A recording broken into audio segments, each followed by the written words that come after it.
Bismillahirrahmanirrahim. Assalamualaikum warahmatullahi wabarakatuh. Ikhwani rahimakumullah. Alhamdulillahirabbil alamin. Pada kesempatan yang berbahagia ini kita masih bisa diberikan kesempatan oleh Allah Subhanahu wa taala untuk berjumpa kembali dalam kajian pada hari ini. Yang mudah-mudahan Allah Subhanahu wa taala meridhai apa yang kita lakukan.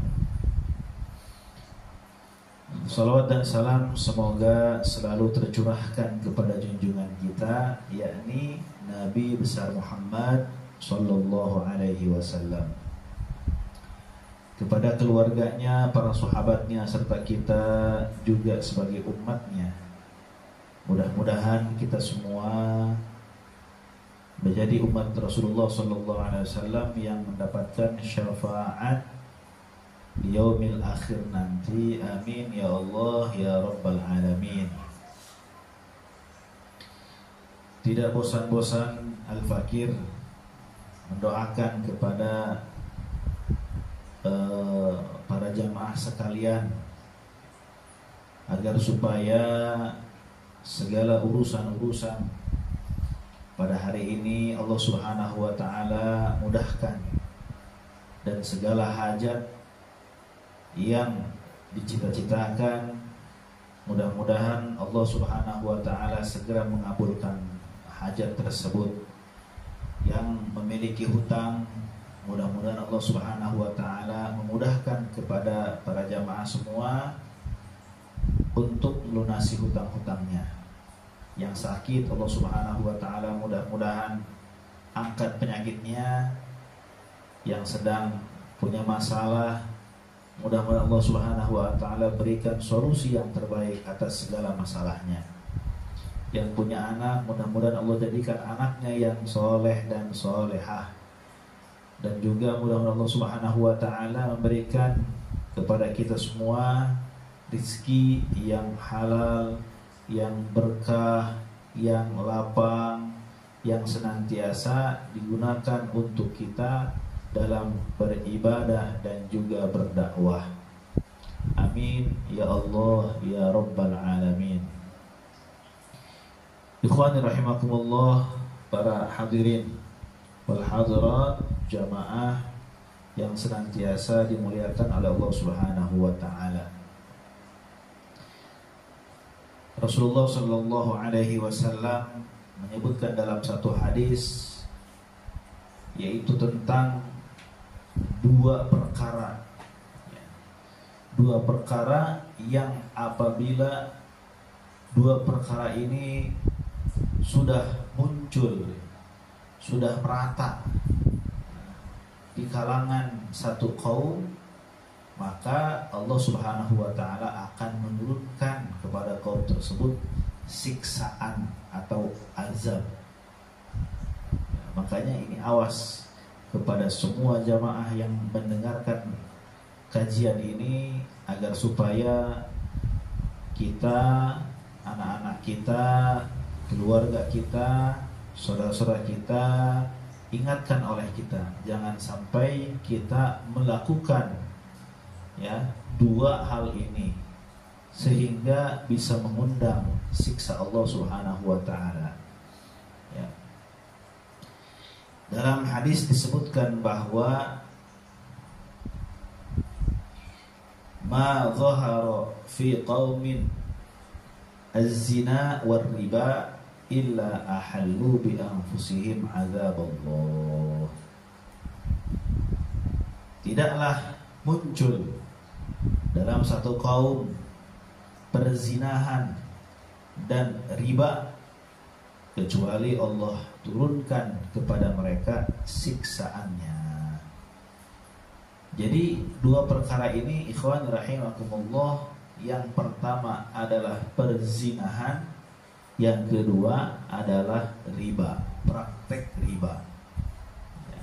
Jadi ketika kedua perkara ini muncul di tengah-tengah kita, dan bahkan lebih parahnya lagi menjadi hal yang biasa, maka siap-siap Allah Subhanahu wa taala akan menurunkan siksaannya kepada kita semua. Na'udzubillahi min dzalik. Makanya ikhwan rahimakumullah, kita beritahu kepada anak-anak kita, kepada keluarga kita agar menjauhi ya hal-hal yang mendekati kepada zina.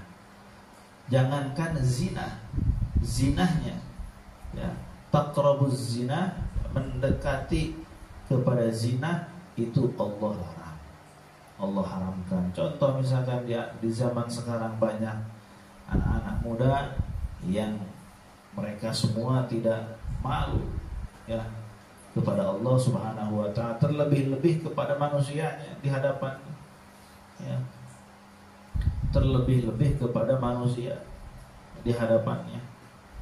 Apa? Yaitu mereka berbuat mesra ya, padahal belum menikah ya. Mereka dengan bangganya menunjukkan bahkan kepada orang tuanya ini adalah pasangannya, misalkan pacarnya dan lain sebagainya.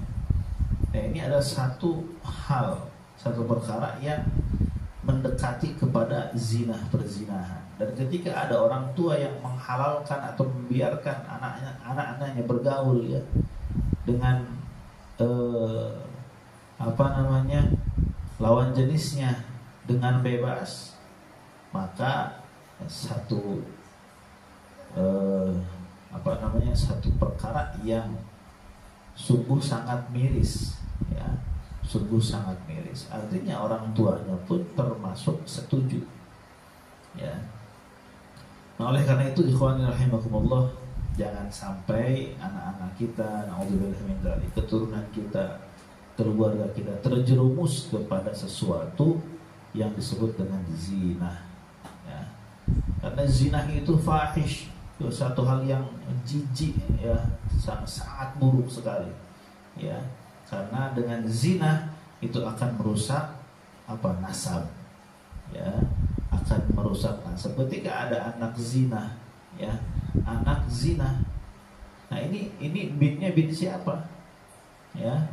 Secara biologis betul itu ayahnya, tapi secara nasab ya itu tidak bisa disebut dengan ayahnya. Sehingga dalam ajaran Islam anak zina itu putus secara nasab, artinya tidak bisa mewarisi ya harta dari orang tuanya, dari ayahnya.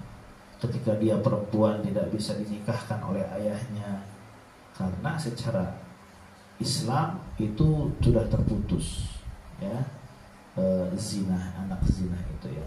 Nauzubillah min dzalik. Mudah-mudahan kita semua dijauhkan dari segala macam perkara-perkara yang fahish, termasuk yang zina. Yang kedua, ikhwani rahimakumullah, riba ya.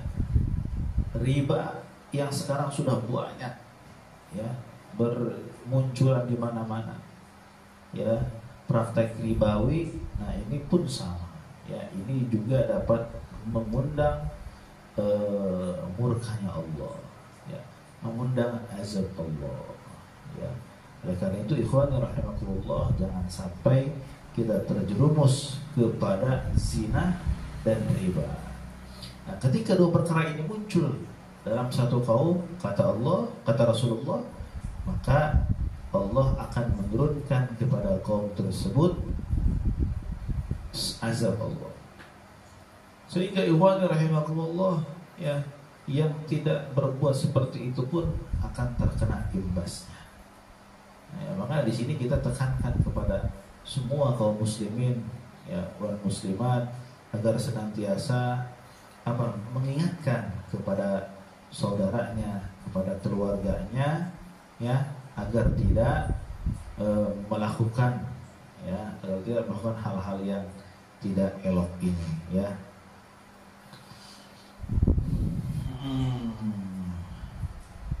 Jadi dalam hadis ini kita simpulkan ya, dua perkara yang menyebabkan atau mengundang murkanya Allah, siksa Allah, adalah zina dan riba ya. Kita berdoa mudah-mudahan Allah Subhanahu wa taala menjaga kita dari hal-hal yang yang fahish, yaitu zina dan riba, dan juga anak-anak kita serta keturunan kita. Amin ya Allah ya Rabbal Alamin. Terima kasih atas perhatiannya. Wal 'afwu minkum. Wassalamualaikum warahmatullahi wabarakatuh.